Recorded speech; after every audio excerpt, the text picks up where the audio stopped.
pagi, nama saya Valentina, saya dari kelas 10 IPS 1. Di kesempatan kali ini saya akan menjelaskan mengenai zaman berburu dan mengumpulkan makanan berdasarkan dari apa yang saya gambar. Ini merupakan hasil gambaran saya. Oke, jadi saya akan menjelaskan zaman berburu dan mengumpulkan makanan. Jadi zaman ini dikenal dengan food gathering dan food hunting. Jadi poin-poin yang akan saya bahas di Oke, hal pertama yang akan saya bahas itu mengenai keadaan lingkungan pada zaman berburu dan mengumpulkan makanan. Pada masa ini, keadaan di sekitar masih sangat liar, sangat belum stabil dan sangat berbahaya. Bahkan manusia belum mampu menciptakan alat berburu yang sempurna. Kemudian manusia pada zaman ini kebanyakan hidup di goa-goa, kemudian mereka hidup di sekitar air yang tepian sungai.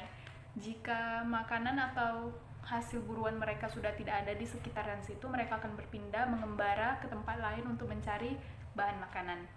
Yang kedua, saya akan membahas tentang keadaan ekonomi. Keadaan ekonomi pada zaman berburu ini belum mengenal transaksi atau barter, jadi mereka cuma berburu dan mengumpulkan makanan untuk memenuhi kebutuhan kelompok mereka. Kemudian kehidupan sosial pada zaman berburu dan mengumpulkan makanan itu mereka hidup secara berkelompok. Satu kelompok dapat terdiri dari 10-50 orang. Tujuan dari mereka berkelompok ialah untuk bertahan hidup, untuk saling menjaga diri untuk menghadapi binatang buas. Kemudian hidup mereka nomaden atau berpindah-pindah. Mereka tidak hidup menetap karena nomaden. Kemudian pada zaman berburu ini, perburuan dilakukan oleh kaum laki-laki dan mengumpulkan makanan dilakukan oleh kaum perempuan. Poin yang keempat, saya akan membahas mengenai teknologi pada zaman berburu dan mengumpulkan makanan.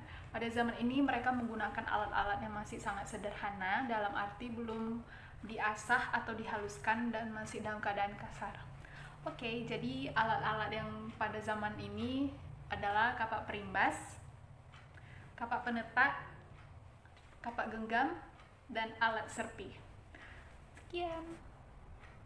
Poin yang kelima, saya akan menjelaskan mengenai sistem kepercayaan pada zaman ini. Pada zaman ini mereka percaya bahwa orang yang sudah meninggal, rohnya akan menetap di suatu tempat seperti pohon besar atau benda-benda yang mereka anggap memiliki kekuatan gaib. Oke, sekian hasil presentasi saya. Terima kasih sudah menonton. Maaf jika ada kesalahan. God bless you.